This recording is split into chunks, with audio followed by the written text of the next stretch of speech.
Mesdames et messieurs, chers fidèles abonnés de Rota TV, bonjour, bonsoir, bienvenue dans ce flash d'information. Voici les titres.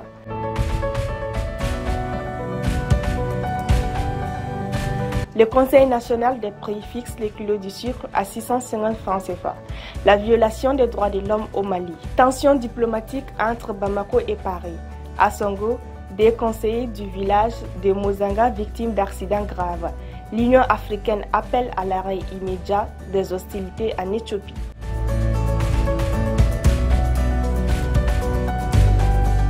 Bonjour, comme annoncé dans les titres, le prix du kilogramme de sucre est plafonné à 650 francs CFA sur toute l'étendue du territoire malien. Cette décision a été prise lundi 22 août 2022 par le Conseil national de fixation des prix. C'était lors d'une session extraordinaire présidée par le ministre de l'Industrie et du Commerce à Bamako. Vendeurs et consommateurs de la capitale se réjouissent de cette décision. Des commerçants détaillants ont commencé à appliquer cette mesure.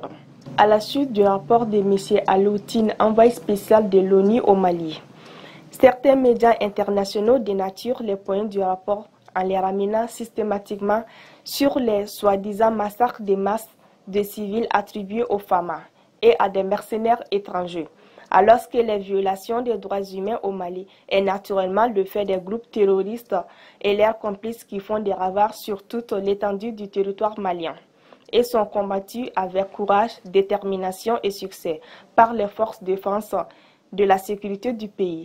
Le Mali a toujours démenti avec insistance l'existence sur son sol. Le mercenaire, la communauté internationale doit en prendre conscience avant qu'il ne soit trop tard, car l'objectif des terroristes est de dominer toute la sous-région ouest africaine pour y appliquer la charia. Jusqu'à présent, les Maliens attendent que le Conseil de sécurité de l'ONU donne une suite à la requête malienne d'une réunion d'urgence.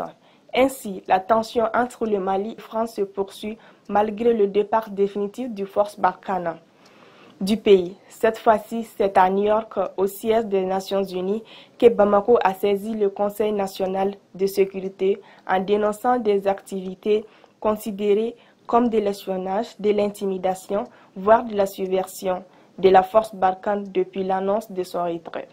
Un mort et un blessé. C'est le bilan d'un accident survenu mardi 23 mois 2022 à Asongo, au quartier de Bali Aoussa. Des témoins indiquent que c'est un camion-ben qui a percuté une moto sur laquelle se trouvaient des conseillers du village à Mozanga. L'un est mort sur le coup et l'autre est grièvement blessé. La Commission de l'Union africaine a appelé mercredi à la désescalade du conflit militaire entre l'Éthiopie et les forces du Front de libération du peuple du Tigré qui contrôlent la région la plus au nord du pays. Cet appel intervient après la confirmation des autorités. C'est la fin de ce flash d'information. Merci à vous de l'avoir suivi. On se donne rendez-vous pour une prochaine fois. D'ici là, restez connectés sur Rota TV.